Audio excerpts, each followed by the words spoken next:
empower your career and logistic with ULBI. Join me to be logistic professional with ULBI.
Universitas Logistik dan Bisnis Internasional berdiri di bawah naungan Yayasan Pendidikan Bakti Pos Indonesia, merupakan perguruan tinggi hasil penggabungan dari Politeknik Pos Indonesia dan Sekolah Tinggi Manajemen Logistik Indonesia.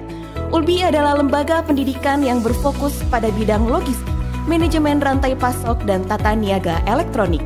Kami memberikan pendidikan yang berkualitas dan relevan dengan kebutuhan industri, serta memiliki koneksi yang kuat dengan PT Pos Indonesia di bidang jasa kurir, logistik, dan transaksi keuangan. Pilihan jenjang pendidikan Diploma 3, S1 Terapan, dan Sarjana di dalam Fakultas Sekolah Vokasi dan Fakultas Logistik, Teknologi, dan Bisnis. Bergabunglah bersama kami, Creating Best Talent for Bright Future.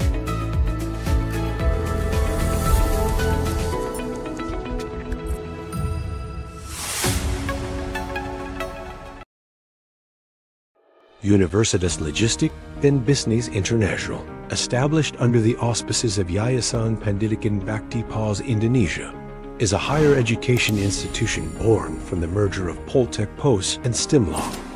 We are an educational institution that focuses on logistics, supply chain management, and electronic commerce. We also have a strong relationship with POS Indonesia Company in the areas of services, courier logistics, and financial transactions. We offer a wide range of academic programs, ranging from diploma to Bachelor of Applied Science and bachelor's degree, organized through the vocational school and the Faculty of Logistics, Technology, and Business. Join us in shaping the next generation of leaders, creating the best talents for a brighter future.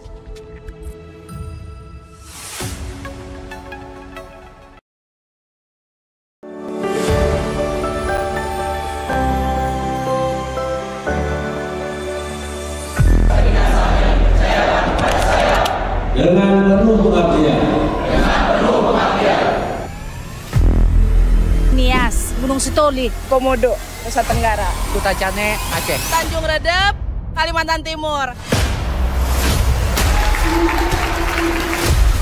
Terima kasih untuk ULBI yang sudah mendidik anak-anak kami, sudah menjadi manusia-manusia yang luar biasa sehingga mendapatkan kesempatan untuk bekerja di PT Pos.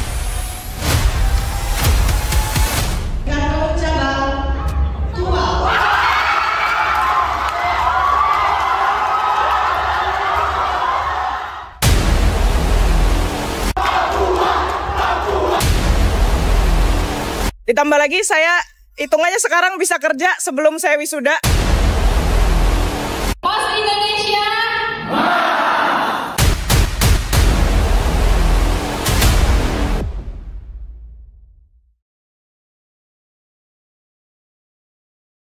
Terus untuk teman-teman semuanya juga yang berminat untuk masuk di ULBI boleh banget karena siapa tahu teman-teman bisa punya rezeki kayak aku ketika lulus nanti bisa langsung ditempatkan dan langsung bekerja di seluruh Indonesia. Bisa jadi.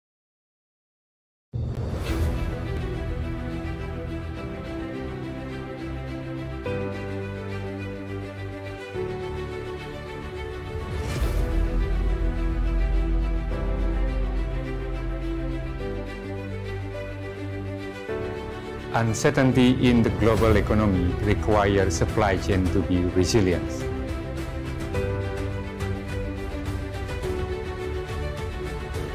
Smart logistics and digital supply chains drive innovations, efficiency, and sustainable growth.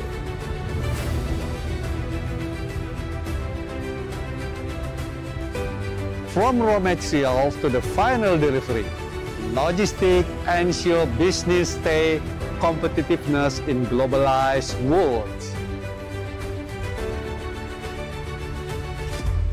It is therefore in the current global economy we require experts who can manage uncertainty in the global supply chain.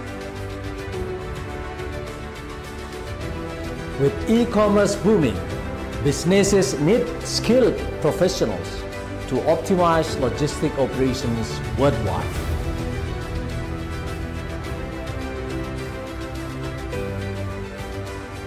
Companies nowadays are investing heavily in supply chain innovations, creating endless opportunities for skilled professionals.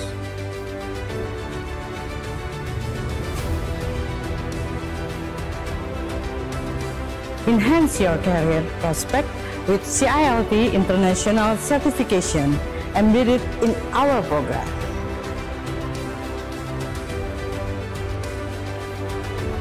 Our curriculum is aligned with industry needs, combining theory with real-world application. Gain practical experience of logistic and supply chain through case studies, simulation, and industry projects. Our strong industry partnerships provide valuable internship and career opportunities for all of the students.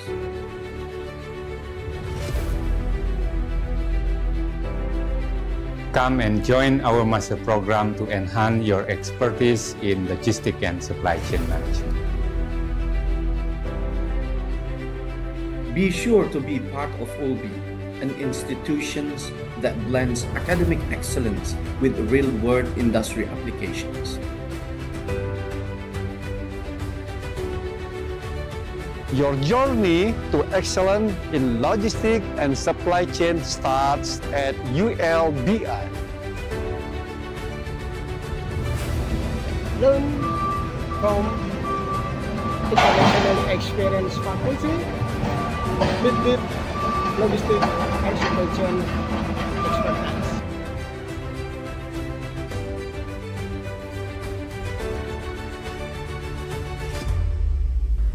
Your journey to a successful global career in logistics and supply chain starts here in ULBI.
Empower your career and logistics with ULBI. Join me to be logistic professional with ULBI.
Logistik dan Bisnis Internasional berdiri di bawah naungan Yayasan Pendidikan Bakti Pos Indonesia, merupakan perguruan tinggi hasil penggabungan dari Politeknik Pos Indonesia dan Sekolah Tinggi Manajemen Logistik Indonesia.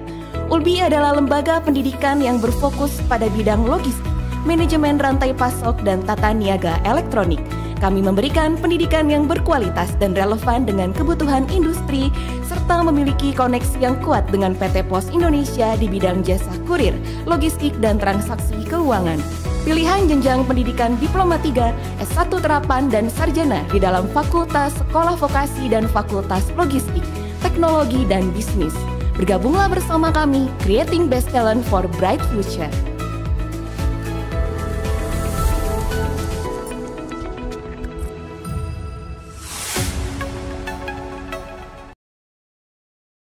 UNIVERSITAS Logistik and Bisnis International, established under the auspices of Yayasan Pendidikan Bakti Pos Indonesia, is a higher education institution born from the merger of Politeknik Pos and STIMLA.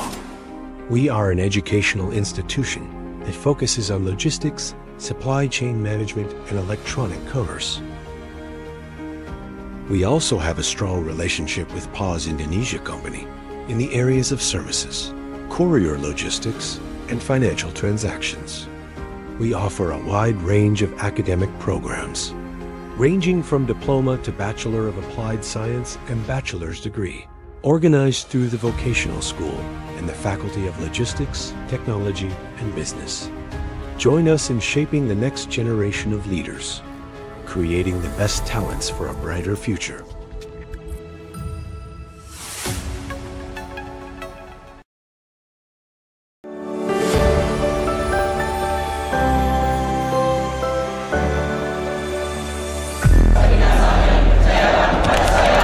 Dengan penuh pengabdian. Nias, Gunung Sitolik, Komodo, Nusa Tenggara, Kuta Cane, Aceh, Tanjung Redep, Kalimantan Timur.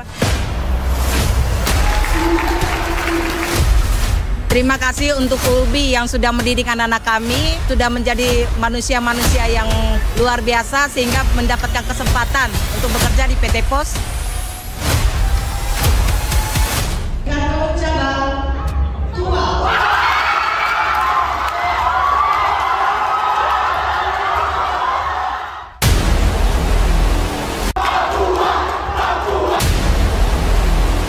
Ditambah lagi saya hitungannya sekarang bisa kerja sebelum saya wisuda. Pos Indonesia.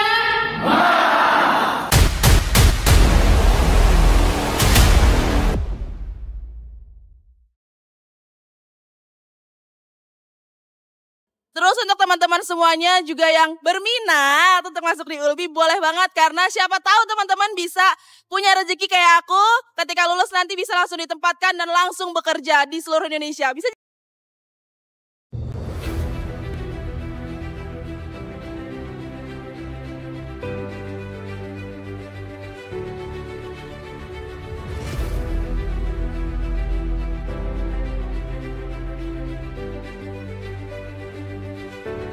Uncertainty in the global economy requires supply chain to be resilient.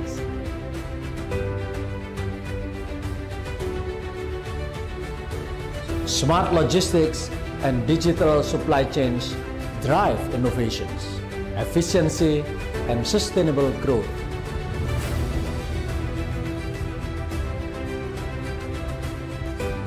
From raw materials to the final delivery, Logistik ensure business stay competitiveness in globalized world.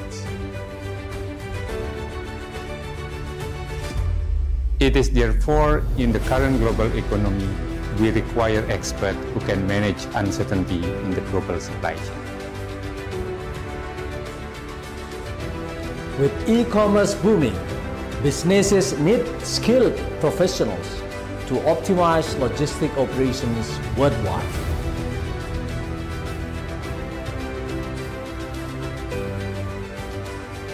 Companies nowadays are investing heavily in supply chain innovations, creating endless opportunities for skilled professionals.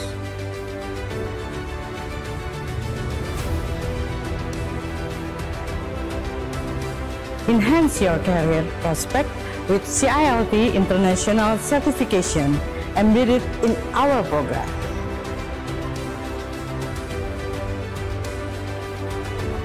Our curriculum is aligned with industry needs, combining theory with real-world application. Gain practical experience of logistic and supply chain through case studies, simulation, and industry projects. Our strong industry partnerships provide valuable internship and career opportunities for all of the students.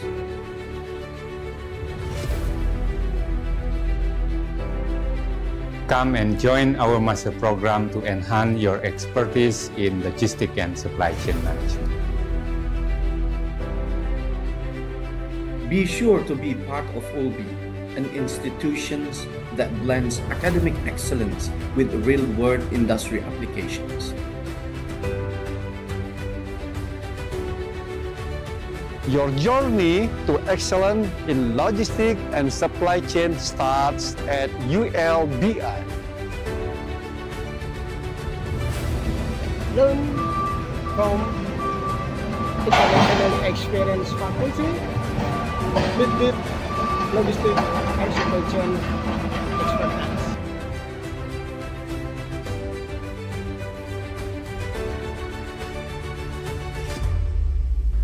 Your journey to a successful global career in logistics and supply chain starts here in ULBI.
Empower your career and logistics with ULBI. Join me to be logistic professional with ULBI.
Universitas Logistik dan Bisnis Internasional berdiri di bawah naungan Yayasan Pendidikan Bakti Pos Indonesia, merupakan perguruan tinggi hasil penggabungan dari Politeknik Pos Indonesia dan Sekolah Tinggi Manajemen Logistik Indonesia.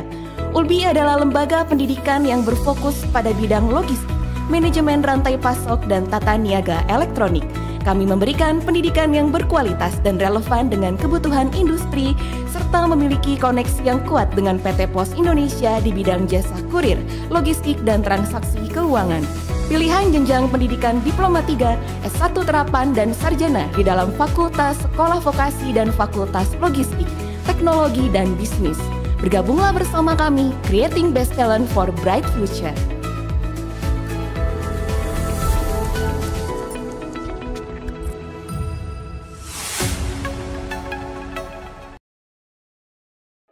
Universitas Logistik and Bisnis Internasional, established under the auspices of Yayasan Pendidikan Bakti Pos Indonesia, is a higher education institution born from the merger of Politeknik Pos and Stimlaw.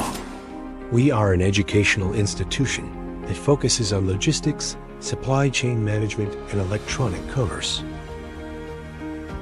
We also have a strong relationship with Pos Indonesia Company in the areas of services, courier logistics, and financial transactions. We offer a wide range of academic programs, ranging from diploma to Bachelor of Applied Science and bachelor's degree, organized through the vocational school and the Faculty of Logistics, Technology, and Business. Join us in shaping the next generation of leaders, creating the best talents for a brighter future.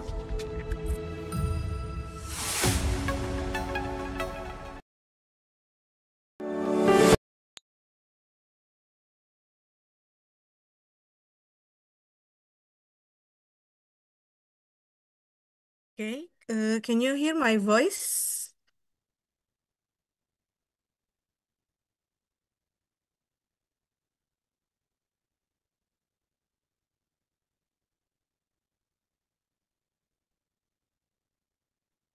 Okay, good evening, everyone. Warm greetings from us, Universitas Logistik and Bisnis Internasional, ULBI. Welcome to ULBI Global Lecture, proudly presented by Universitas Logistik and Bisnis Internasional, ULBI. It is an academic series initiated by our rector, Professor Inyoman Pujiawan, and delivered by our esteemed adjunct professors. We are very honored to have your presence here tonight on our 8th episode. My name is Widya Resdiana, and I'm honored to be your host for tonight's lecture. On behalf of ULBI, I would like to extend our deepest appreciation to Dr. Mansur Maturidi Arief from Stanford University, USA, who will be delivering today's lecture. Before we move forward, please allow me to remind all participants to mute your microphone during the session. Use the Zoom chat room for any question during the Q&A session later, as we have very limited time today.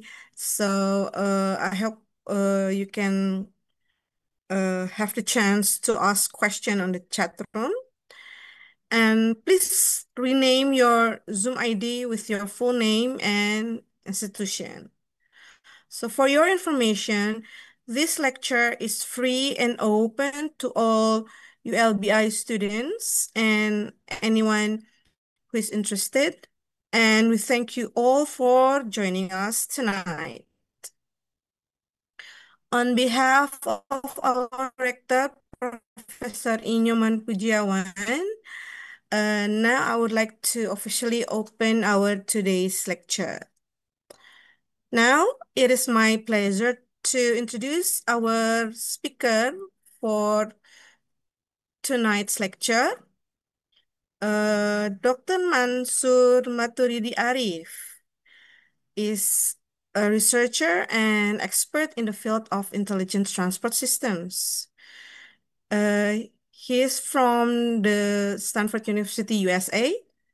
He has an extensive academic and professional background in transportation engineering, smart mobility, and sustainable transport system. Tonight, he will be sharing his knowledge and experiences on the topic, intelligent transport systems, a crucial area that is transforming the way we move people and goods in modern city. So without further ado, let us warmly welcome Dr. Arief. Good evening. Oh, good morning, Dr. Arief.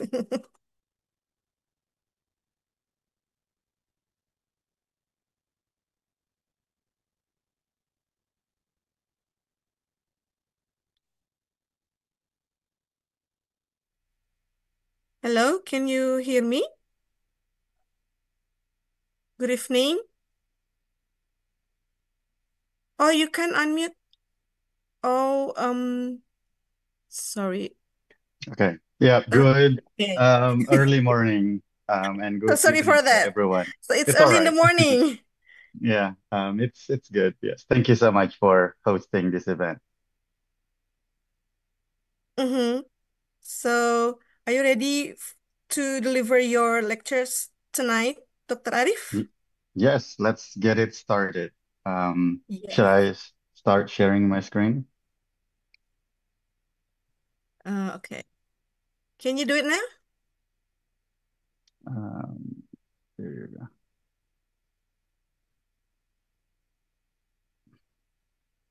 All right. Can you see my screen? Okay, allow me to remind you that you have 1 hour to deliver your materials, and after that we will have Q&A session.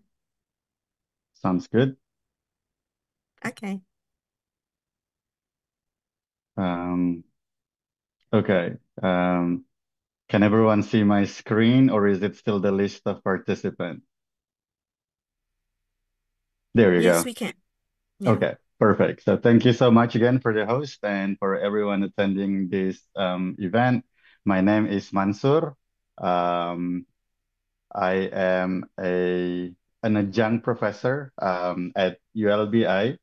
So even though I have a placement here at Stanford, I'm representing ULBI actually in this talk.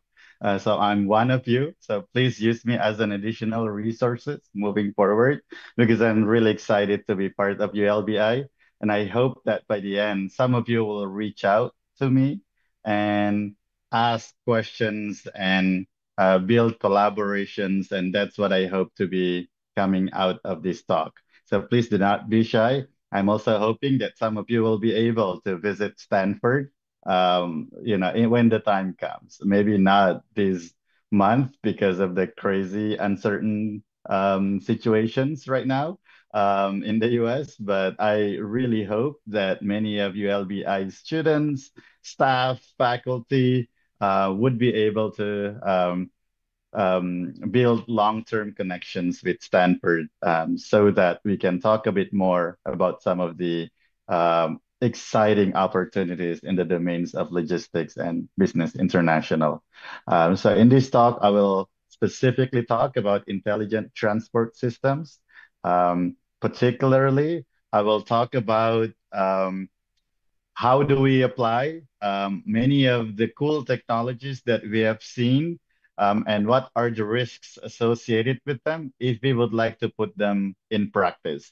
I know some of you might be really interested in using AI-based truck or AI-based self-driving cars or other very fancy technologies, and I advise you to do so. But be careful also of the risks, especially because as you send them out to the roads, some of the risks will emerge. And I will try to share some of the risks associated with them and how can we collaborate to prevent these technologies from harming others. That's why I choose the title to be Intelligent Transportation Systems for Safety Critical Business Applications. So it's not only using ChatGPT to help you write emails or papers, but this is more on applications that might involve huge stakes when if things go wrong, it can cause probably the company trillions of rupiahs or even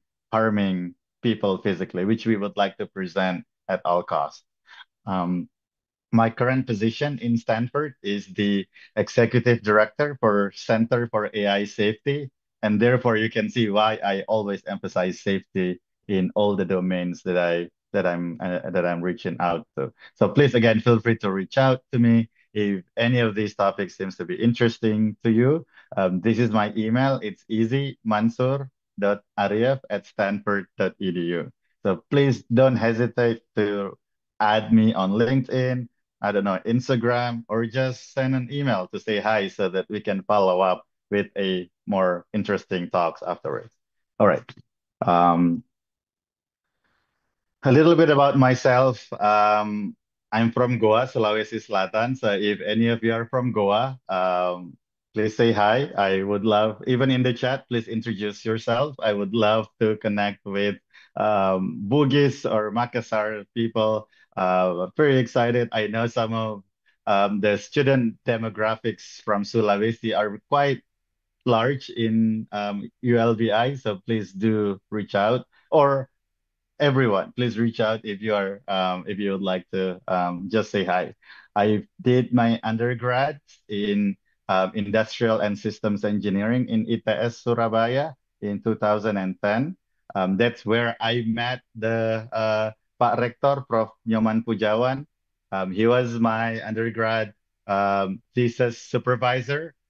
So we have been connected for a long, long time. I've been a huge fan of Prof. Nyoman, and everything I've achieved and will be continuing, hopefully, to pursue in the future is due to Prof. Nyoman. So I believe ULBI is in a good hands.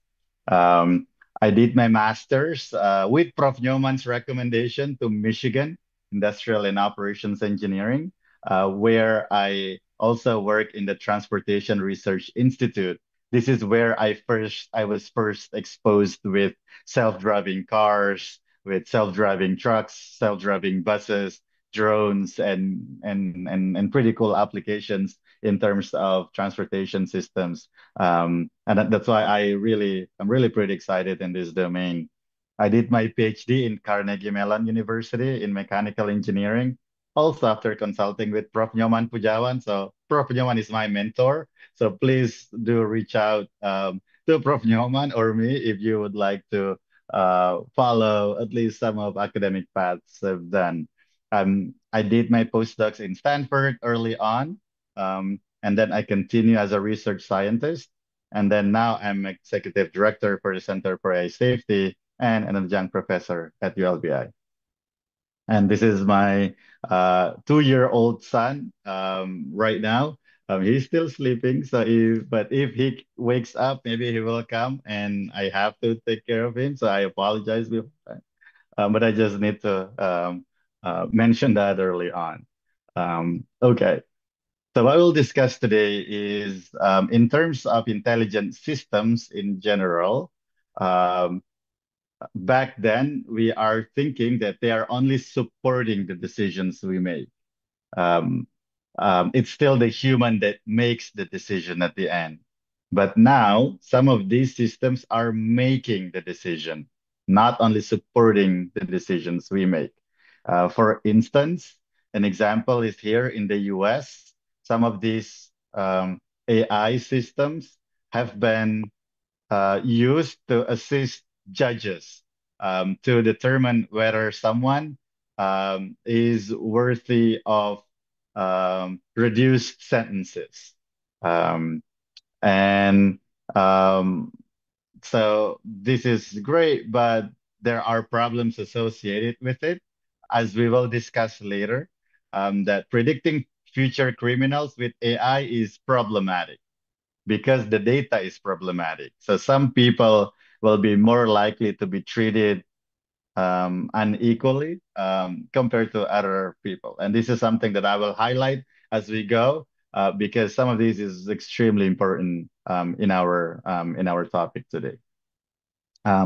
For self-driving cars, these AI systems are steering the wheels, are pushing the gas pedals. So it's not human anymore. It's these AI systems that make these maneuvering decisions, even the planning decisions, what route to take and everything. I will also show how this works. But in most of these cases, it's the AI systems. Human is only asked to help out when things get unknown or uncertain. But in many cases, it's the AIs that makes this decision. A couple of projects that I'm right now involved in uses AI to help renewable energy transition. I will not talk about this in this talk, but I also want to mention that some of the AI tools is also helping green energy transitions. So these things are everywhere, right? What we will discuss though is we will focus on the specific intelligent transportation systems, but I mentioned this bias problem because I want us to be aware of it, especially in our context in Indonesia. I will try to connect the dot later on. And it's important because many of you will become business leaders. I do believe that ULBI is a great place to educate future business leaders in logistics and business in general. So many of you will become our future leaders in logistics business, in supply chain businesses. So I would like to highlight some of these risks. So early on, you can think about what are their risks and how can we mitigate their impact because any risks deployed to large-scale systems can have real-world impacts. I will skip the details for now, but the same biases and fairness issues will arise. It's often that this AI make decisions based on what are the abundant data when we train them and ignore some of the minority data, right? So think about that in our perspective. And I will highlight that also later, why this is becoming really, really important in intelligent transportation systems.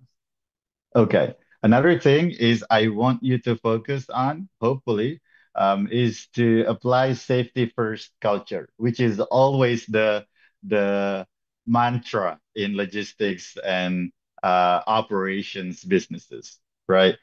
Even if you study these in logistics and warehousing and physical goods, in trucking, in many of these, safety first principles still translatable to these modern applications. And I want you to also be able to identify how can we apply safety in the context of intelligent systems in general. All right, I'll skip some of the details for now. There are some standards that we can use to study and apply safety first principle for AI products. We can chat about that later. Please shoot me some email and we can schedule a quick chat about that. Anyway, so some of this is what we're going to discuss in this talk. I've already mentioned that in intelligent transportation systems, AIs are making decisions and they are already here. I believe even in Indonesia to some degree. So for example, where I live right now in Stanford, we can order Uber or Gojek or Grab car, I think in Indonesia. And when you requested an Uber, they will send you a car that there is no driver in it. So it's already happening right now. And studies show that it is much safer than superhuman. So this figure shows the percentage of scenario that AI can avoid crashes. The blue one. And you can see that the top one is the AI, the below one is human. Superhuman means someone who is paying attention to the road, who can take control really quickly, not disturb, not checking their phones while driving, which I think every one of us might be guilty of these days. But that's the context here. So even if you're paying attention, some of these algorithms are still safer. And if crash were to happen, then this algorithm can reduce the risks. So that's what the green line shows. So what it says is for the AI, it is much safer because it can reduce the risk of crashes. And even if the crash happens, the risk is already lower. So maybe it will not hit the pedestrian or it will not hit the roadside as fast as it would have. While for a human, even if we are paying attention, even we are young and can do super maneuvering, there are still cases where we just cannot avoid the crashes. So that's what this figure tells us. In our lab, early on at Stanford, we also developed something called ACAS-X, Airborne Collision Avoidance System. So if you now travel using airplanes, there is a good chance there is a system called ACAS-X installed that prevents mid-air collision. Right, and that's AI-based system. So it's basically telling the pilot how to avoid crashes mid-air. Right. So in aviation industry and in land transportation, it already increases safety. Right, which is great. Luckily for us, and I hope this also illustrates that our goal here, hopefully in the future, if we can make these technologies safe, we are not afraid of taking driverless car. I'm still afraid. Well, I'm not afraid. My wife will say don't use driverless car. But our goal is to try to achieve aviation level safety, right? Many of us are traveling using airplanes these days and we feel safe for good reasons. So our goal is how can we make all this fancy technology as safe as aircraft? And hopefully through our discussion today, we see that there are a couple ways we can do that, but there are also some risks that we need to be able to mitigate early on so that we are more aware and these systems are becoming much more trustworthy. Okay, so let me go a bit faster here. So how do these technology work?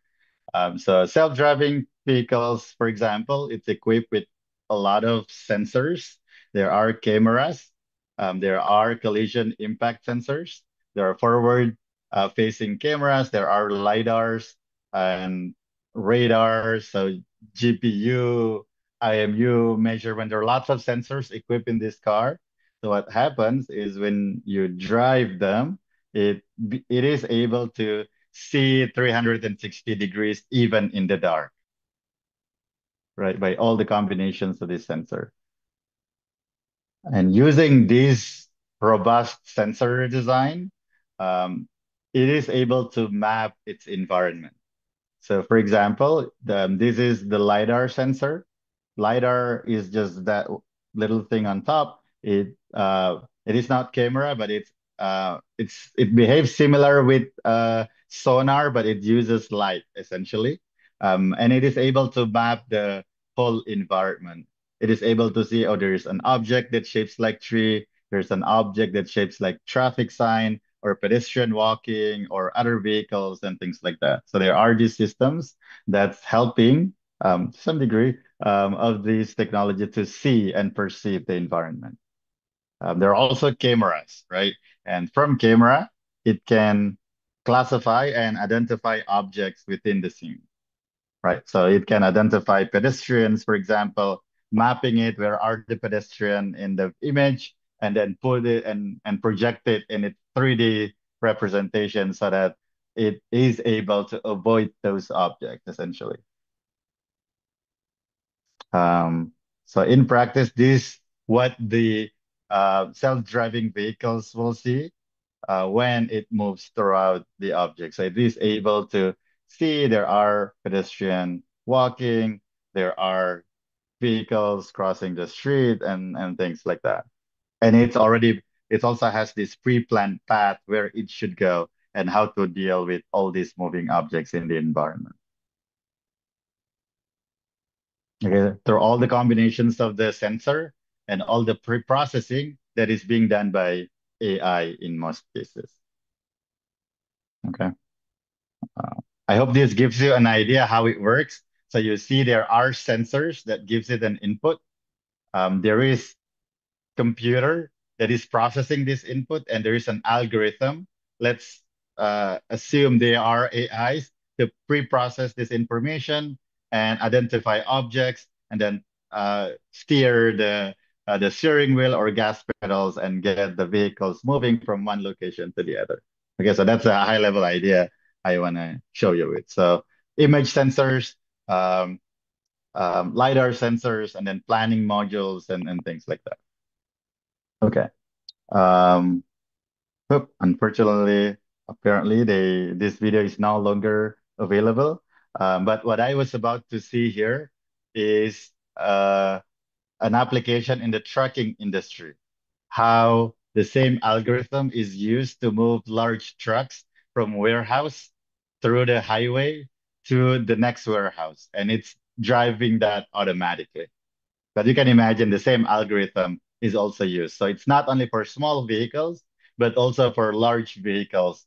And that's the ideal goal that people are trying to implement this AI for, to move goods long range from one city to the other. So that's the whole idea.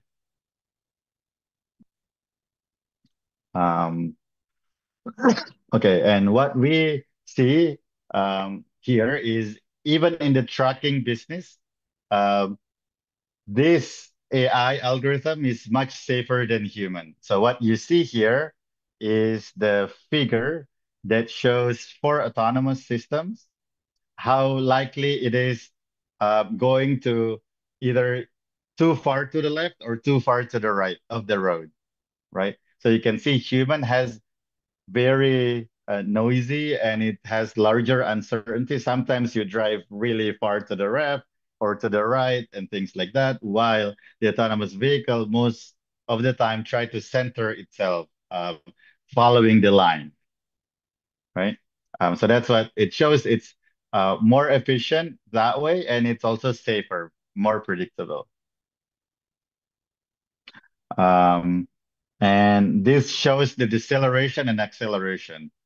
How often the AI or self-driving trucks hit brakes and hit gas pedal, how often it accelerates and decelerates. And you can see that human is most of the time is nervous, so it is often hits the brake, right? quite rapidly compared to the autonomous truck. So it shows. So if you don't hit brakes too often or accelerator, it means you are more fuel efficient, right? And that's what they try to show here. Okay, so we already see that some of these application in transportation systems is proving promising to make the roads safer and physical goods movement much more efficient. And you can also see the speed ranges that autonomous vehicle is in the city. It's much faster in the highway or in Jalan Tol. It's also slightly faster than human-driven vehicle and a bit more constant as we see previously.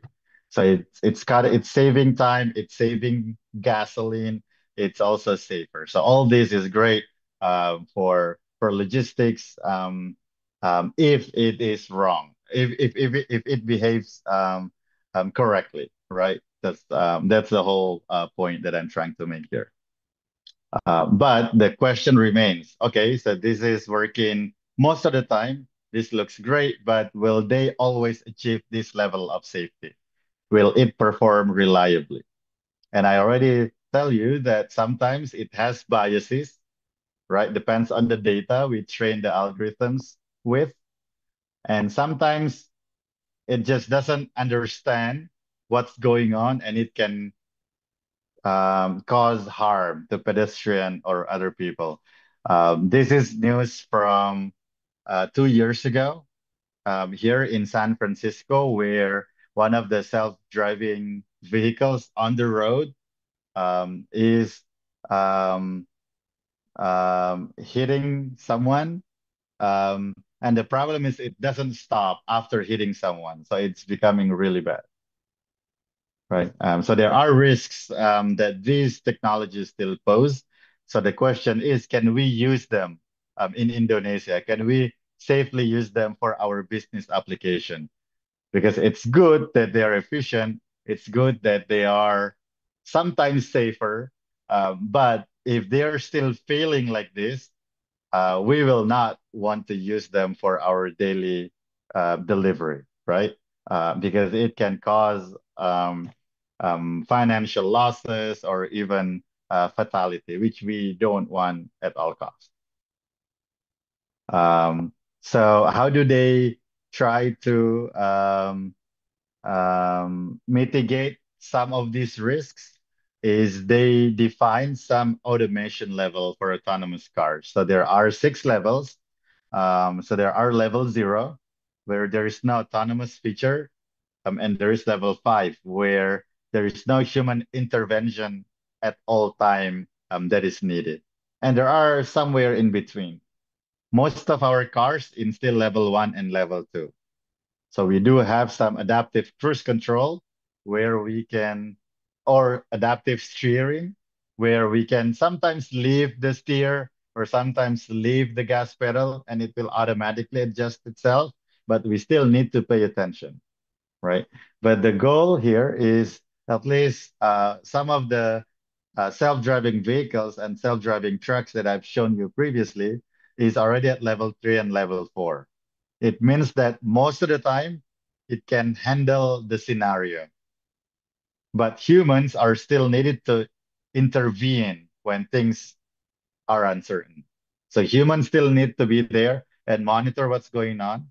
And if the AI don't know what to do, human is expected to take over the wheel and control the vehicle. So that's the idea right now. So that's where we are at.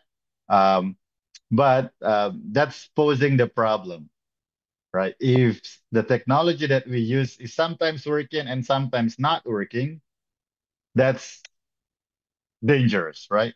Because sometimes we think it might work and we don't pay attention to the road, but then it automatically doesn't work. And that's what's happening right now, where many of the Tesla that you have seen with self-driving features or some of these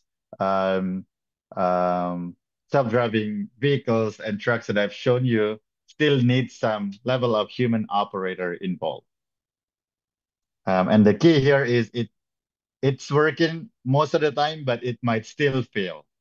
So for example, in level 3, it is expected that human can still take over the wheel when necessary. And in level 4, it's mostly not, but just sometimes. Okay. So what I want to highlight is many of these AI technology in transportation system works well if it's under its what we call ODD. So ODD is the scenario where these systems will work reliably. So for instance, when you buy washing machine or other technologies, sometimes you read the specification, right? And your laptop or your cell phone or anything that you bought, and you know that this technology that you buy will work within those specifications. But if you put if you overload your washing machine, or if you use your laptop or cell phones to run some really extensive compute, then it might break. So that's the same thing here. So ODD is just the specification and the scenario when these AI technologies will work and when it will not. So it's important for us to communicate and understand this ODD, especially in Indonesia, right? We know Indonesia people are really creative, which is great, but sometimes we use technology not for its intended purposes, right? Just because we are being more creative than the designer. But we just need to be aware that some of this technology is used they have their own scenario where it can handle, and it will not be able to handle scenarios outside of its specification. That's something that we also need to apply for AI and intelligent systems in general. Okay, I hope that point is clear because this is related to the safety of this technology. Okay, and this is the taxonomy of ODD, or the scenario for autonomous vehicle. So there are environmental conditions like weather, whether it's raining or whether it's flooding or whether it's bright sky or whatever, where these technologies can work. If it's foggy, for example, maybe it will not work, right? This is what we mean when we say ODD, or the scenario for intelligent systems. So look at the environmental conditions it can handle, weather, how much particulates. So maybe if you train this system I'm from Makassar, in Makassar, maybe don't use it in other cities where maybe there are more particulates in the air, or people behave differently, or things like that. And maybe use cases. If these self-driving vehicles are trained for good internet connection, for example, don't use it outside of the good connection area, because it might lose connection and then it can't work properly. And you can also take a look at the scenery, dynamic elements, semantics, and things like that. So this is some variables that defines the specific conditions for which the system is expected to work reliably. And we just need to be aware of some of these elements. Okay. So why is this important? Because this is a simple video, but I will expect everyone to participate in the chat. I will ask you the questions. Why do you think the AI is not working, and why it's working? Okay, so please pay attention. You will see someone. This is a goalkeeper AI. Ini penjaga gawang. So an AI will control a goalkeeper system. You will see that many famous soccer player kick the ball and it can handle most of it. But there will be one failure cases at the end, and I will ask you the questions. Please write down your answer in the chat. Why do you think it cannot handle that last scenario? Okay, so please pay attention to the video. There is no audio, so don't worry. So just look at the video. I'll play it only once.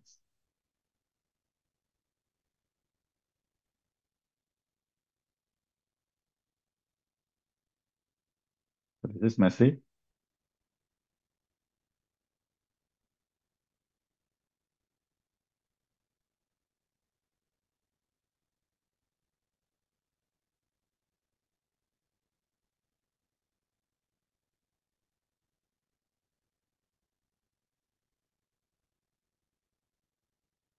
Oh, great. Let's take a look at these cases.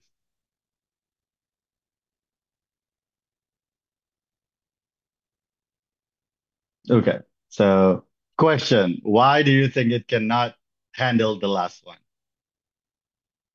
Please take 1 minute and then uh, put it in the chat. I believe everyone can type their answer in the chat, right, Bu Widya? Yes. Okay, Uh, yeah, so let why can't we see the video twice? okay, yeah, you can say it twice. Let's do it.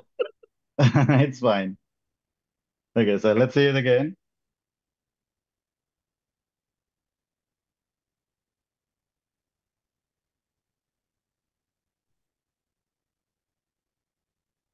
Okay, starting from Messi to Ronaldinho, the goalkeeper can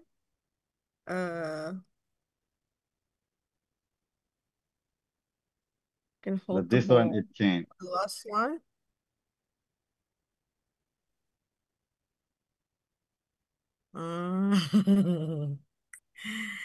Okay, so please Okay. type your answer in the chat. Let's pause for 1 minute and um, just please type your answer in the chat. Okay, so Oh, there's one and somebody has sorry. already answered.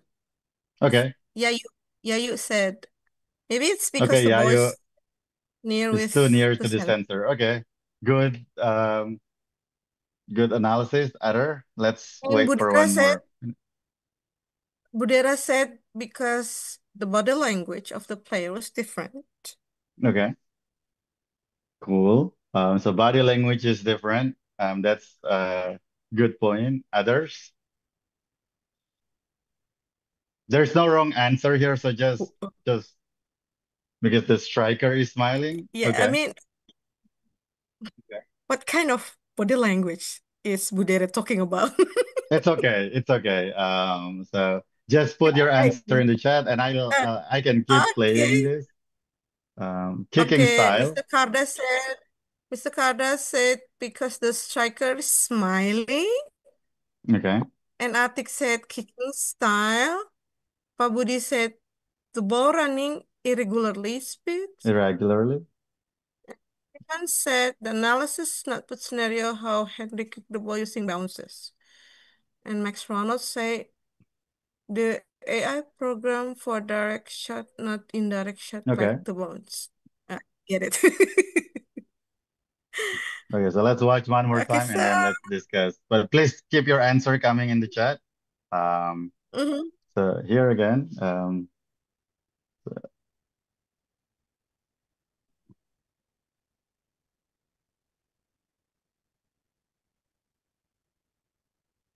Okay, Cannot read the ball Panasir bounce on the floor. Okay. said that because the AI cannot read the ball bounce on the floor, it only reads the ball kicked directly to the goal. I And cannot Muhammad measure Rifki uncertainty. said, Okay, that's great. Muhammad Rifki said, because AI cannot measure uncertainty. Okay, so all great answer. Good. Thank you so much for Yeah. participating. Yeah. Good job, guys. So yeah, really good answer. I think So what is yeah, the many correct of answer? yeah, so I think everyone, some is correct, some is maybe correct. We never know. But yes, I think some of you highlight the really good point that the AI is trained to handle professional kicker, right? So the data we use to train the AI is, like a serious kicker who try to really hard making the score, right? Maybe video from, I don't know, from FIFA or from other professional soccer and not someone joking, just bouncing up the ball because that never happens in the real life. So you can see here that how we train the model is really important, right? And the thing is, many of you raised important points. So maybe it's the body language, maybe it's the person, um, smiling, maybe it's, I don't know, like other things. So you're highlighting a really great point. So all of these affect how the AI is, whether it's able to handle real world scenario or not, right? And and that's the importance of ODD. So I will show you also another example later. So when you use AI models, think about how do you think it's trained and whether the scenario you want to deploy it with aligns with that scenario. Because if it doesn't, don't expect the AI can handle that, right? So I will highlight a couple more things later, but thank you so much for the discussion. Um, yeah, again, because any designs have specification. For AI, the specification might include how it is trained. That's my point. And think about that when you want to use AI for your transportation systems, especially as it relates to high-stake business application. And this is really important. There is even standard how we define scenario or ODD for autonomous vehicle. So there is taxonomy and definition. How do we define a scenario? So it may be lighting condition, maybe raining, weather, pedestrian behavior, and many other conditions. Same here. If you train a goalkeeper AI, then you need to be clear what scenario it can handle, right? Or it cannot handle. So that's the idea. So you can see here, for example, early on, some of the self-driving vehicle in San Francisco blocks emergency vehicle.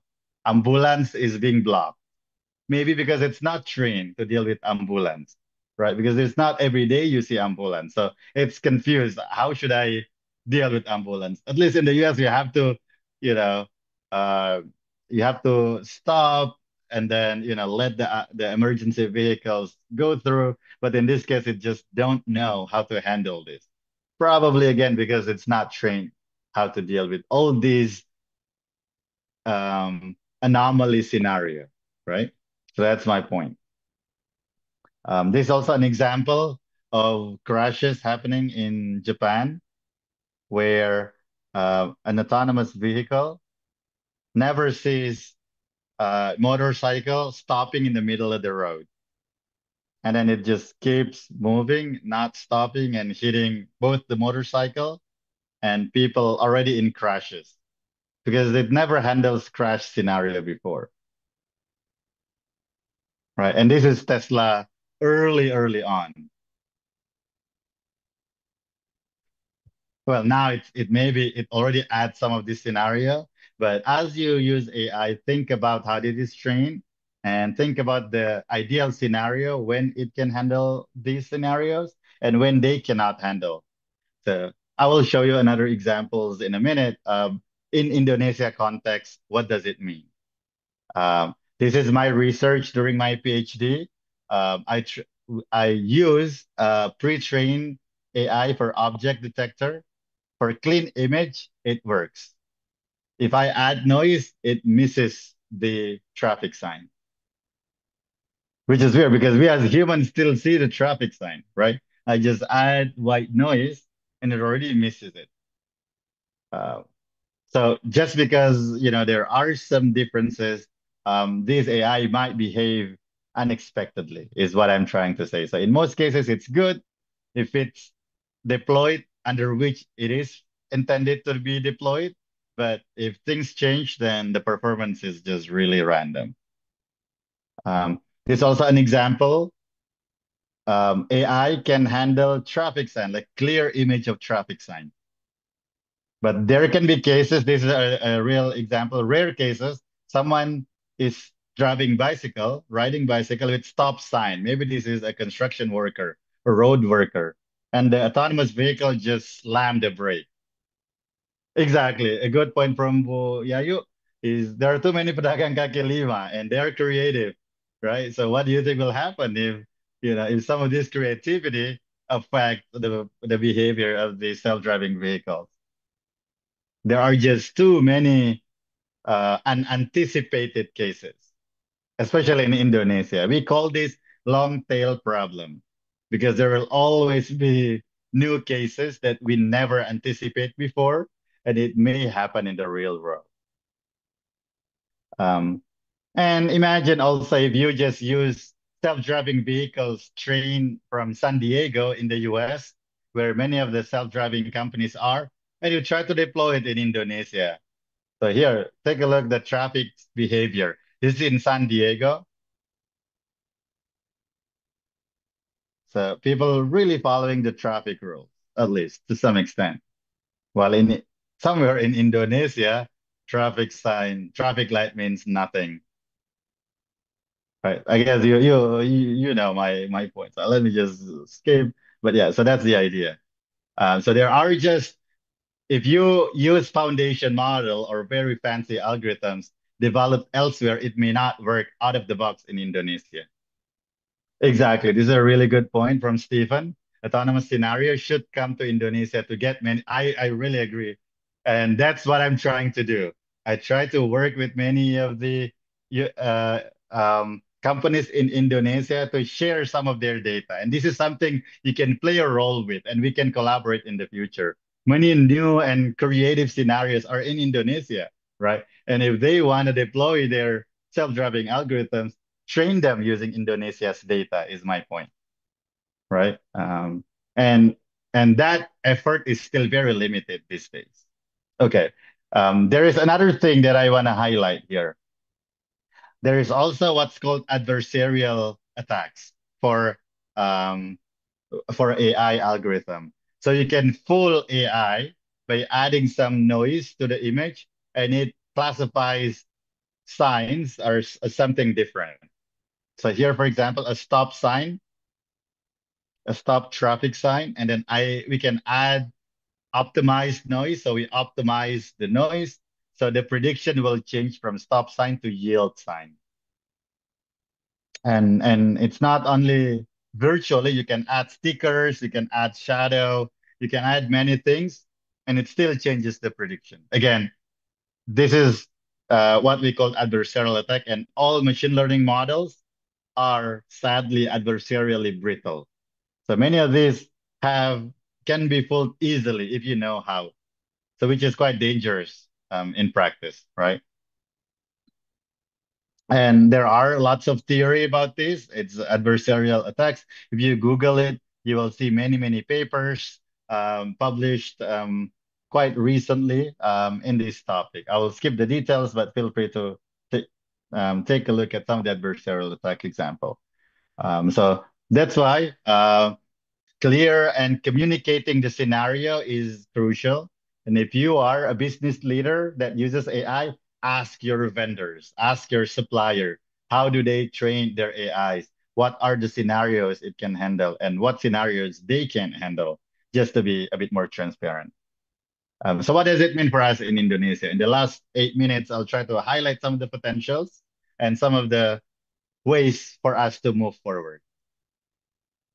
Number one, Indonesia, for good and for bad, is ranking number 2 internationally as the most optimistic country in terms of AI.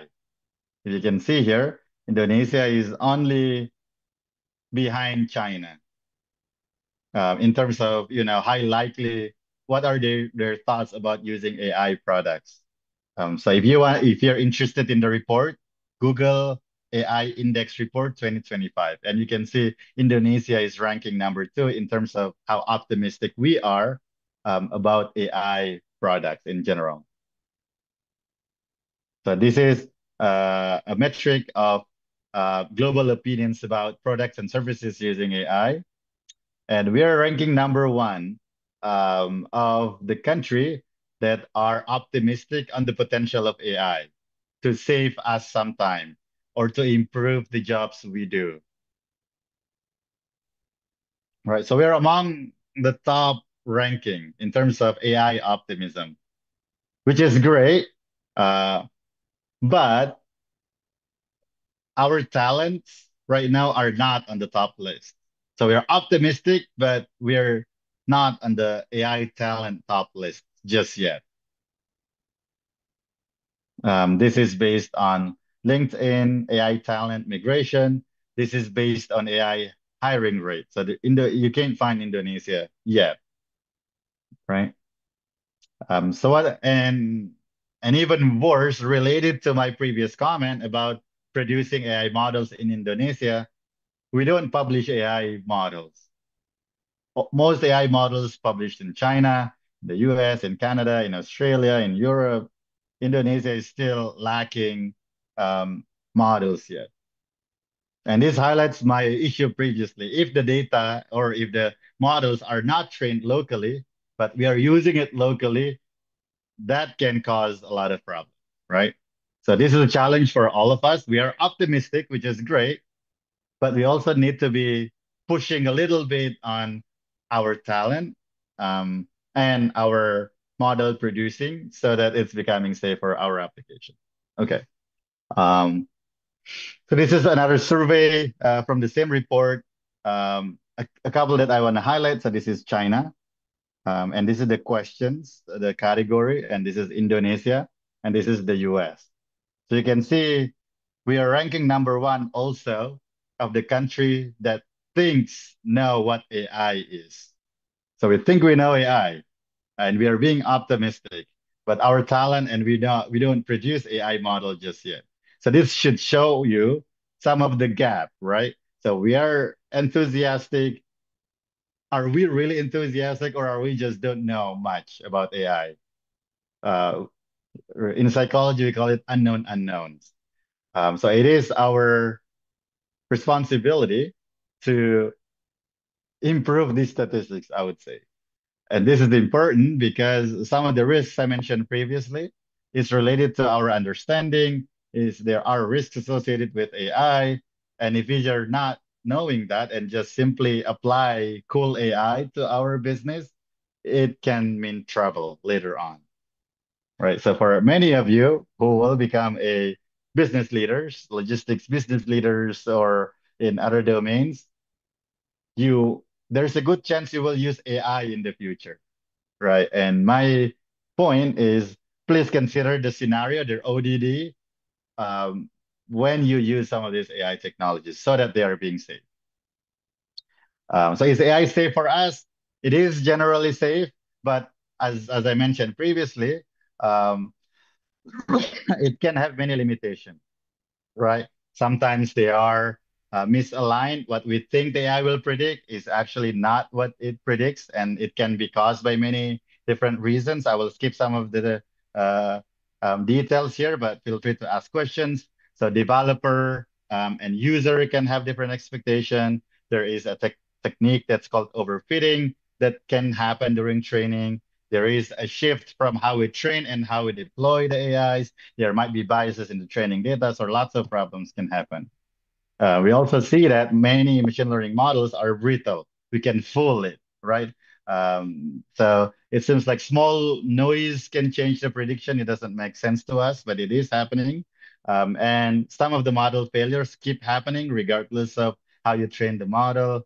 And even if you don't have access to the model, you can still find the failure attacks.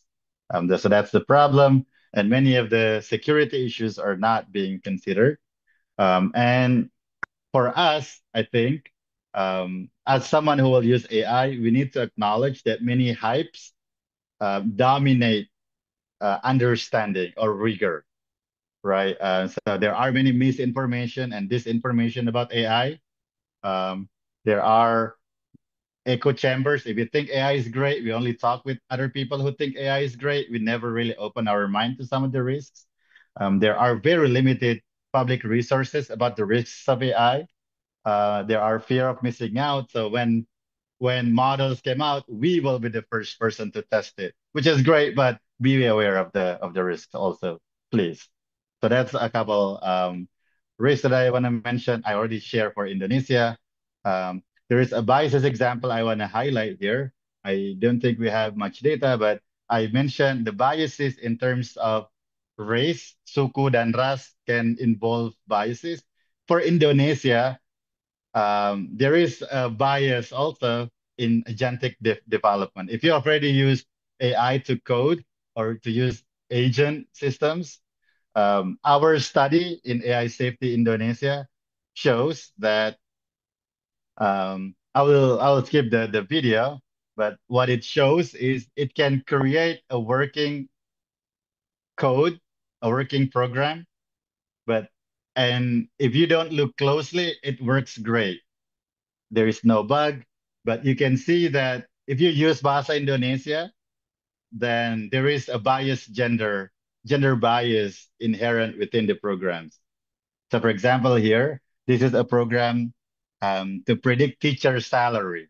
So let's say someone wants to, I don't know, like determine the teacher salary, and the programs that the AI create applies different multiplier for different genders, which doesn't make any sense, right? And if you don't pay close attention, the program runs. There's no bug, and everything going well. And this can impact so many people. So you can take a look at the video later if I share the code. But this is an example of the agentic biases in Bahasa Indonesia. I show you some of the challenging examples. So how can we collaborate in the future? I would encourage people from ULBI to reach out. We do have our center at Stanford try to reach out to people in Indonesia, and we create what's called AI Safety Indonesia. So we work with many universities in Indonesia to try to promote awareness about AI risks. How do you use AI? How do you talk to your supplier or to your vendor about the risks? And how do you make sure it doesn't happen? If you're interested in some of this, reach out to me. Happy to share more information. There's also conferences that we can collaborate on for people from ULBI. It's called Intersect. It will happen by end of the year in Stanford, but you can present online. And we want your submission. We want to have more people from ULBI to collaborate on papers. So that's all my presentation. This is my email again, mansur.arief@stanford.edu. My website and my LinkedIn, you can just Google Mansur Arief or LinkedIn or whatever. And happy to connect with so many of you, which is about 150 people online. And there is a QR code. If you're interested in connecting with the Center for AI Safety, put down your email, put down your name, and I will send you the slide deck that we use for today in case you want to learn a bit more and reach out later. So I think that would be all from my side. Thank you very much for listening. I know I'm 2 minutes over, but I'm handing it back to Bu Widya. Thank you so much. Okay, thank you very much, Dr. Arief. It is a very interesting discussion. And I think we are about to open the Q&A session, right? Yes. Okay. Anyone who would like to talk in person, ask question in person to Dr. Arief, you can raise your hand, or you can also write the question on the chat box here.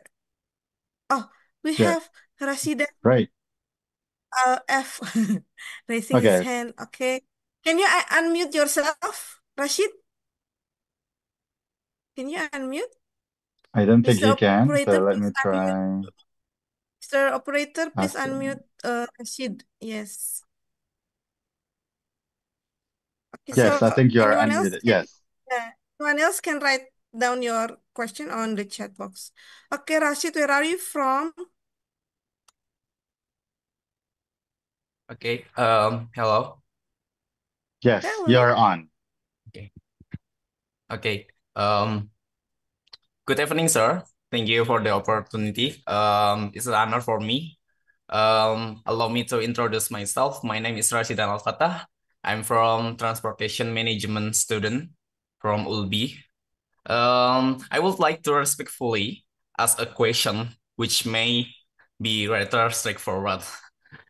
My question is, what are the main obstacles in the context of freight transportation? What what is the main obstacle to the adopting of ITS, Intelligent Transportation System, in geographical challenging area, maybe like mountainously or island. Maybe that's my question. That's my question. Thank you so much, sir.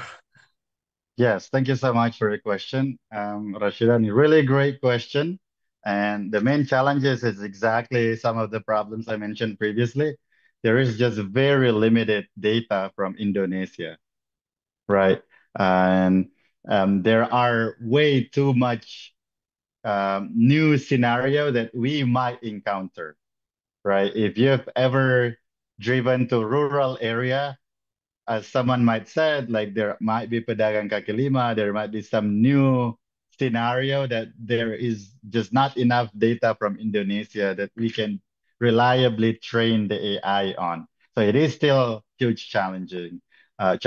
So that's number one. So data and context, many of the models are still lacking in these two aspects. But there is a different challenge. Another challenge is from socio-demographic perspectives. Early on, when the AI is deployed in San Francisco, people are really nervous, right? I don't want to drive when this driverless vehicle is in front of me. I don't know how it will behave, right? So imagine you have the same technologies and you just send it outside of the world. And people in remote areas see truck without drivers. How do you think people will react? That's number one. Number two is, not only about how people will react, but how people might abuse the truck, right? Without drivers. So that's a lot. There are lots of social demographic issues, and all of these still play a huge role, I would think. In addition to the technical challenges like data, like scenario, like many other use cases. But the most important issue, I think, is just the urgency in Indonesia. Urgency means in the US, there is a shortage of truck drivers in the US because they are paid so well, but no one wants to spend their lives on the road because from coast to coast, it can take 3 weeks maybe, right? In Indonesia, laborers is relatively still very cheap, right? So it's really hard to make financial feasibility analysis for self-driving trucks in Indonesia, right? So those are a couple of challenges that I've seen in Indonesia's context. So I would imagine if intelligent transportation systems would emerge in Indonesia, it will not be through trucking first. It will be something else.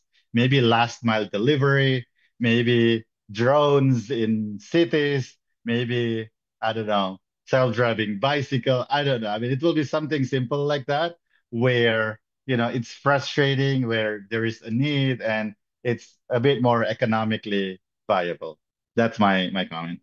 But thank you so much for the questions. Yeah, really appreciate it, Mas Rashidan. Okay, there are 2 questions in the chat. Should I just go ahead and read it? 3 questions, 3 starting questions, from actually, yes. Dwi Dewi Okay. Amelia.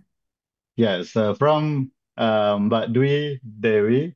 So what role does ITS play in supporting environmentally friendly transportation, especially for trucks? And does the more stable acceleration behavior also have an impact on tire wear? And these are all great questions and related to one of the slides I mentioned previously, right? By reducing gas pedal and brakes, we can reduce the fuel consumption. And we can also, as you mentioned, we can also reduce wear and tear for many parts of the vehicle, especially for large trucks. This is really important to save some costs. So yes, all of this is great. In addition to that, though, there is also something that's a bit more important that I think is a bit more important is in the planning side. So not only on controlling the vehicle during movement, but also planning the route or planning when to leave. I believe if we incorporate real-time traffic data, we can avoid some of the traffic, heavy traffic area and rush hour area, right? So, and we as humans cannot adapt in real time. Just by adopting real time traffic prediction, we can already save some money. And in fact, some of the research applies AI in this topic. In some countries where there is still no regulations allowing AI drivers to be in the driver's seat per se. So even that the planning, determining the route automatically using AI is still something beneficial for environments because we can cut fuel consumption, we can cut the time that these vehicles spend on the road and things like that. So that would be my comment, Mbak Dewi. Another question from Mas Jauhari Rahmat. Um, about the scenarios and exact environment of implementing AI in traffic. So what's the best choice to improve it between upgrading many scenario and improving the quality of transportation facility? Yes, so I would say it needs to come hand in hand ideally, right? But the better option is to do what we call a data flywheel approach. So some of the work we do in the Center of AI Safety is just to use foundation models that have been trained to handle ideal cases, right? But when you deploy the vehicle, you have another algorithm that detects new cases.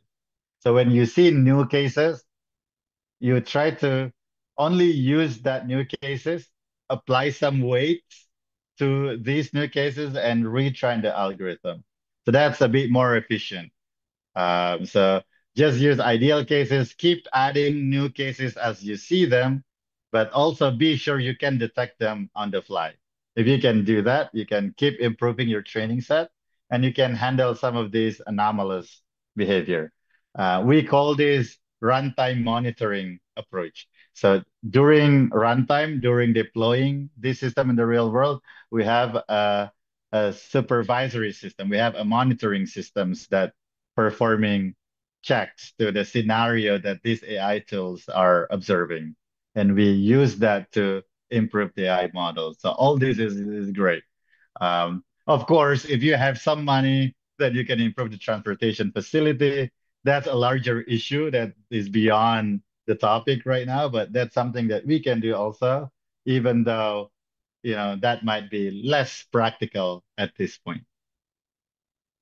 From Mbak Yayu, technology will reduce logistics cost and important to implement, but technology, okay, private vehicles, and is it possible to deploy this with many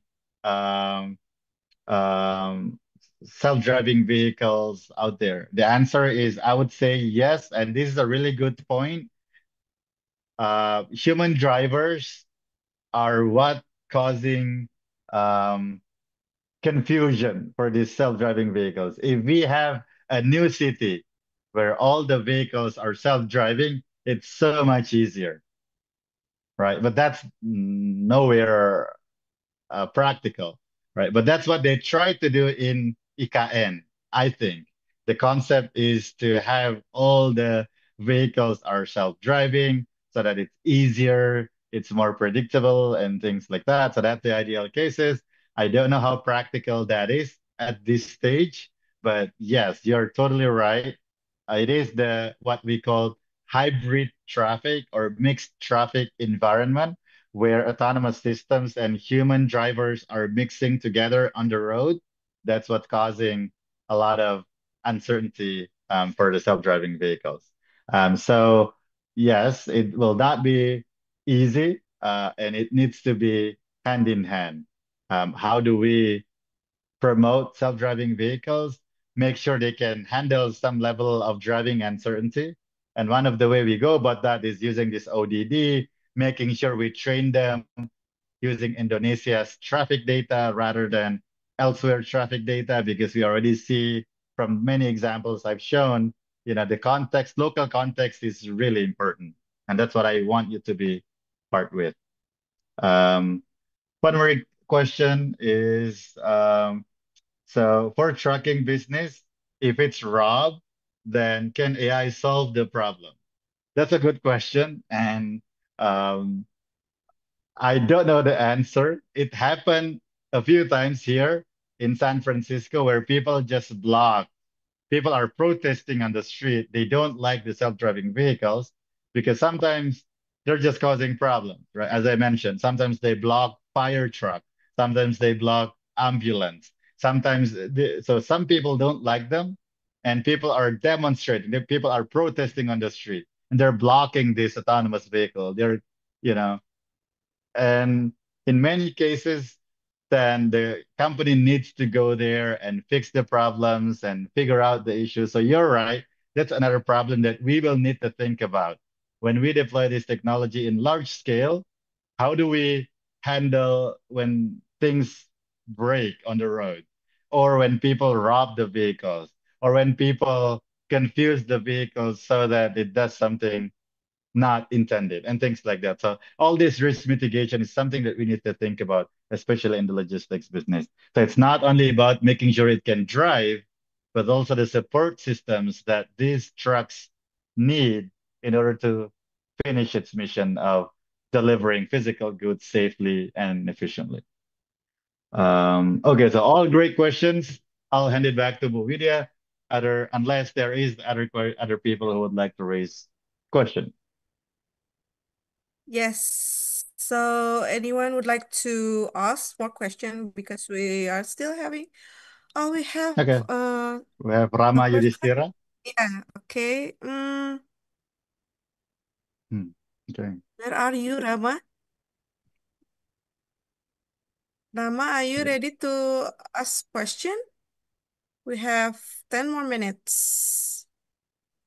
Okay, so while waiting for Rama, I'll try to answer the follow-up questions from Mbak Yayu. No, we don't need to restart our environment. We just need to make sure we deploy them. We deploy these AI systems smartly, right? So if we want to deploy them in Jakarta, for example, maybe we can start with specific routes and collect the data and see how people behave on that specific routes and put a technology that we call geofence so that this AI will not go out of this route, for example. And as we collect data, we can increase, so we just need to use the ODD and keep expanding the ODD so that it can handle existing traffic systems that we already have. So that's my point. Yeah, I was saying if it's something new, it's much easier, but of course it's not practical, right? We need to deploy them in mixed traffic, and that's what makes it challenging. And because that is challenging, we need to tell the user, this is the scenario it can handle, this is the scenario it cannot handle. That's number one.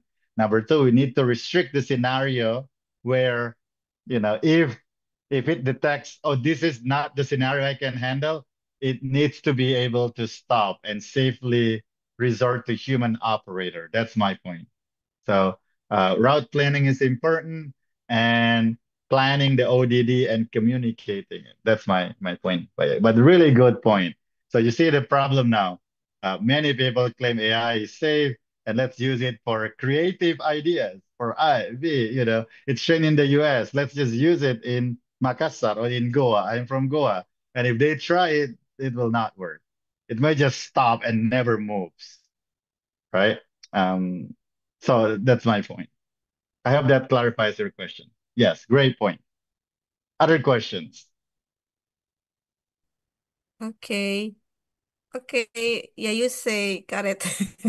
Okay, awesome. you Yeah, thank you seems so much for your question. interested in you seems very interested in the topic. So Yes.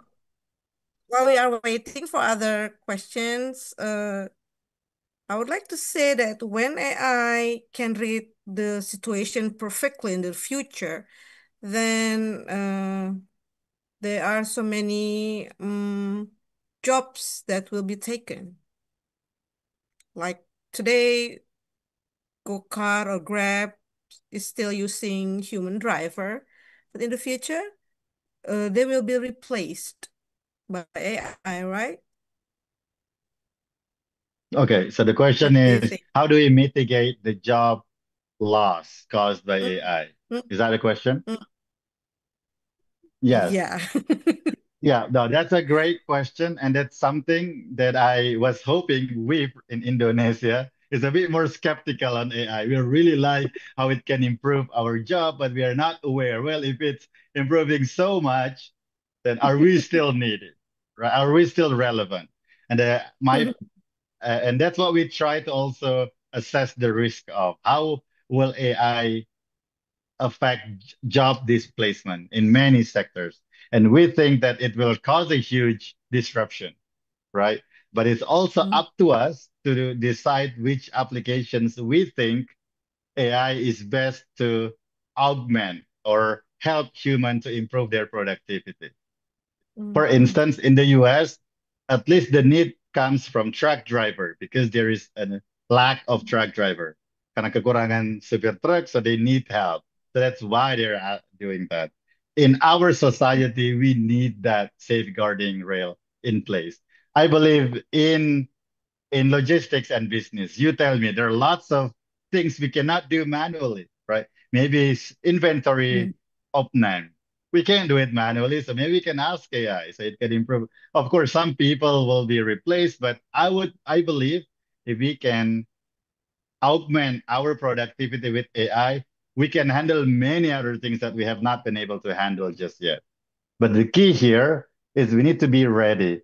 And that's why when I mentioned, I don't know if I'm still sharing my slide here, but that's why I'm mentioning in our safety training, AI safety training program, we try to build awareness of this and encourage people to use AI to boost their productivity so they stay relevant, right? So maybe you will not drive the trucks anymore, but with one truck driver, you can platoon 5 trucks behind you, maybe, right? So one human drivers, 5 trucks, or maybe one people controlling, I don't know, the robots in warehouse. We can already handle, I don't know, like PT Pos sorting system. So all these. So let me try to mute. There we go. So that's what I'm trying to do. All right. Other questions? Okay. Okay, thank you for your explanation. I think my question was the last question for tonight, Dr. Arief, because I don't see anyone is sending question on the chat box. Okay. Anyone else have any questions? I don't think there is more question. Okay, short discussion. Okay, 5 minutes, Stephen. Yes. Can we help unmute Pak Stephen?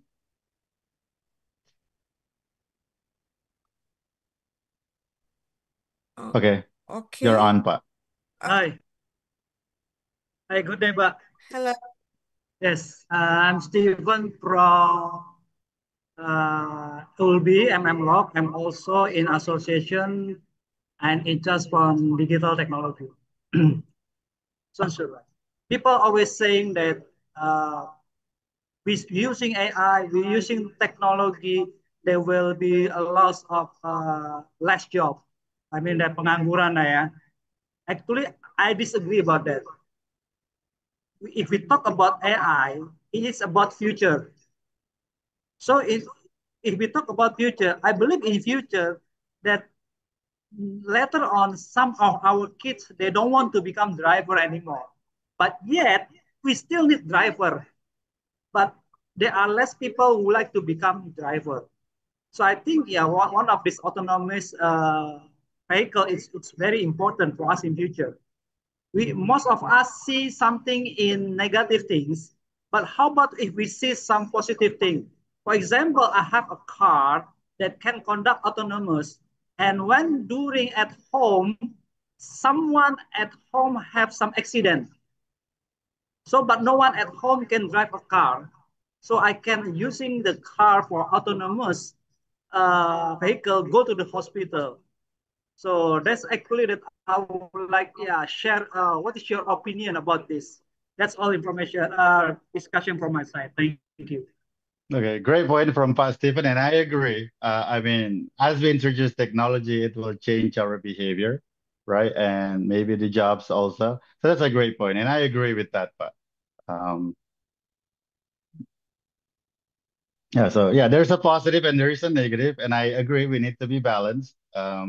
So in terms of job, yes, some jobs might be lost, and maybe they are the ones that become obsolete. I agree, and some will emerge, and I believe if we, I don't highlight it here, but if you would like to see, um, so if you go to the AI Safety Index report that I mentioned, that's one of the concern. Um, and and many people are nervous, but some people are optimistic also. So we can see that, there is a balanced discussion on how it will affect future job sectors. So yes, I believe there will be a huge disruptions. So please check out. If you visit the website. So let me probably show this here in the last minute. So if you go there, there will be like top 10 topics. So benchmarks, increasingly embedding in our life, business, AI. So US still leads responsibility. So there are lots of things, and some of them will be if we focus on the impact and um, and optimism, you will see discussion around this topic, like job divides, whatever. So it will center around that.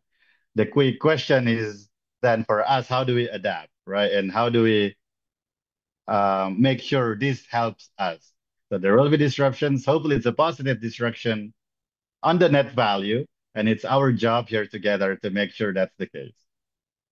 Okay, there is a questions from Arumdita. What role can machine learning models play in predicting potential risk of damage during transportation? Yeah, you can predict some of them. As I mentioned previously, machine AIs, some of the AIs are driven by machine learning models. So it can not only assess uh, the impact, but it can also reduce some of the impact. I think I highlight this in this example where um, AI algorithms not only mitigate some of the unmitigable risks, but toward that extent, it will also be able to identify what is the minimal risk. So in that sense, it will be able to quantify what is the risk if I do this or that, and which one will have the minimum impact overall. So yes, it will be able to predict if you train it to do so, and if the type of crash that you will encounter, hopefully not, but if you already have expansive databases of the crashes and the various loads components that you have in the truck. So all these will play a role. It's again, as long as you feed some context to it and you train it with enough data to be able to learn the high level pattern, it will be able to give you that insight. So great point, Aramita. And I think this is one of the great potentials of AI, right? So it able to predict what's going to happen. Maybe not 100%, it's fine. But for us, it's already great decision-making support systems, or it can assist its planning to make choices early on. Okay. In the last 3 minutes, any other questions? Okay, with that being asked, I think it is the last question for tonight.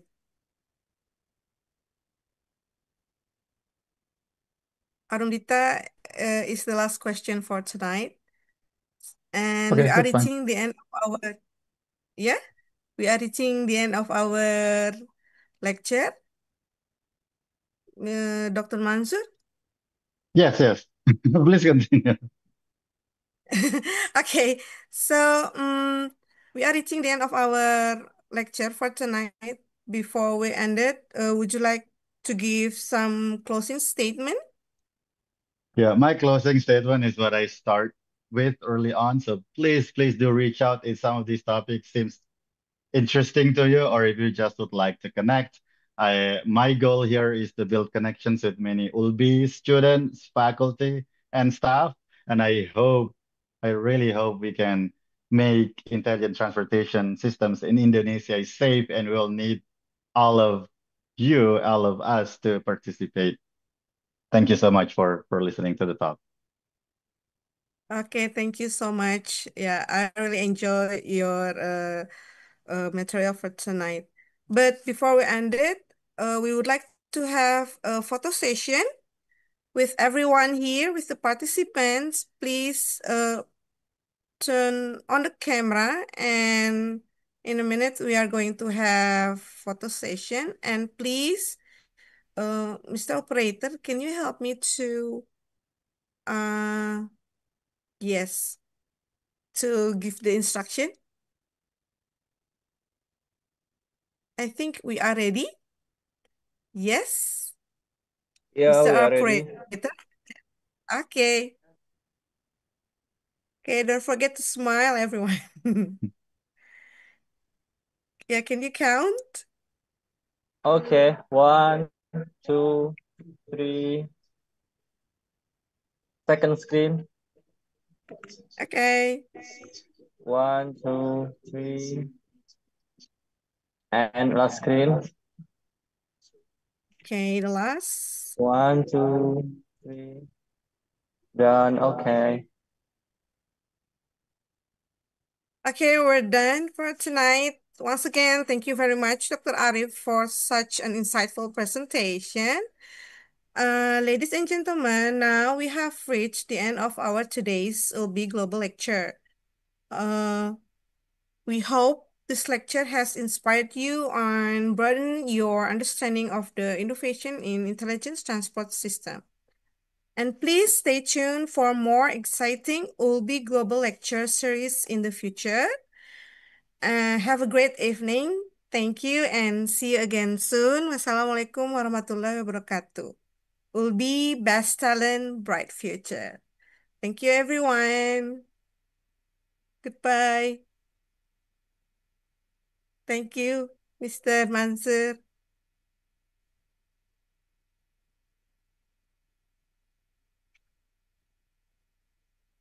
Thank you, everyone. Good night.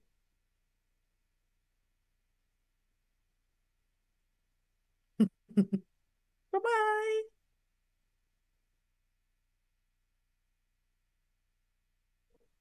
Terima kasih, Ibu. Ya, terima